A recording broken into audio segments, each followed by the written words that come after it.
ko'pchilik murojaat qiladi homiladorlikdagi og'riqlarga. Shuni ajratib olishni bilishlaringiz kerak. Qachon sizlar uchun bu og'riqlar xavfli, sizlar uchun qachon bu og'riqlar xavfsiz og'riqlar hisoblanadi. Agar shu og'riqlar bo'lmasa, aytib o'tganman, homiladorlikdek o'tmaydi, ya'ni sizlar oson o'tkazib qo'yasizlar, keyin yiliga bittadan tug'aman deb turib olasizlar.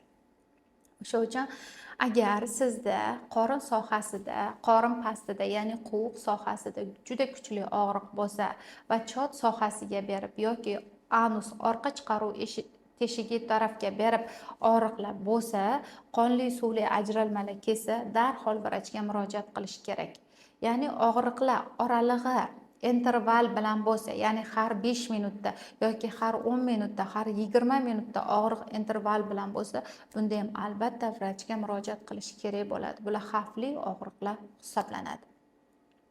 Endi xavfsiz og'riqlar qanaqa og'riqlar? Xavfsiz og'riqlar bular homiladorlikda homila tomonidan onani harakatlarini og'irlashtirish, qon tomirlarini ezib qo'yish, suyakka bo'ladigan nagruzkalar hisobiga kelib chiqadigan og'riqlar.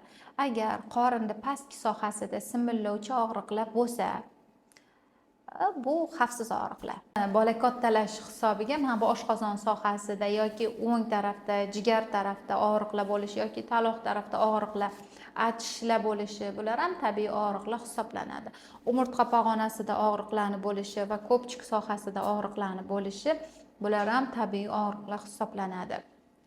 Endi tabiiy og'riqlar deb chidab yurish kerak degani emas, albatta olib keluvchi faktorni topish kerak va ularni bartaraf qilishga harakat qilish kerak bo'ladi.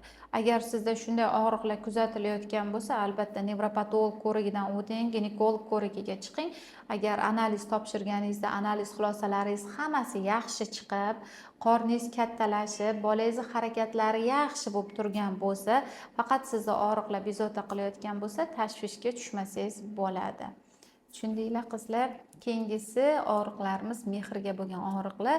Bu og'riqlarni bartaraf qilishda yechimi eng asosiysi o'sha nima deydi? Shunaqa og'riqlar bo'lib qolsa, yegilaring kelgan narsani yenglar, uxlagilaring kelgan vaqtda uxlanglar, gapirgilaring kelgan vaqtda gapiringlar, nima ish qilgilaring kelsa shuni qilinglar, birpas yotib olinglar.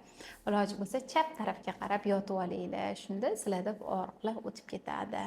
O'zlaringga ehtiyot qilinglar, 9 oyda chiroyli o'tkazib olinglar, eson-omon bag'rlaringga bosib olinglar. Va bizning sahifamizga obuna bo'lishni unutmanglar.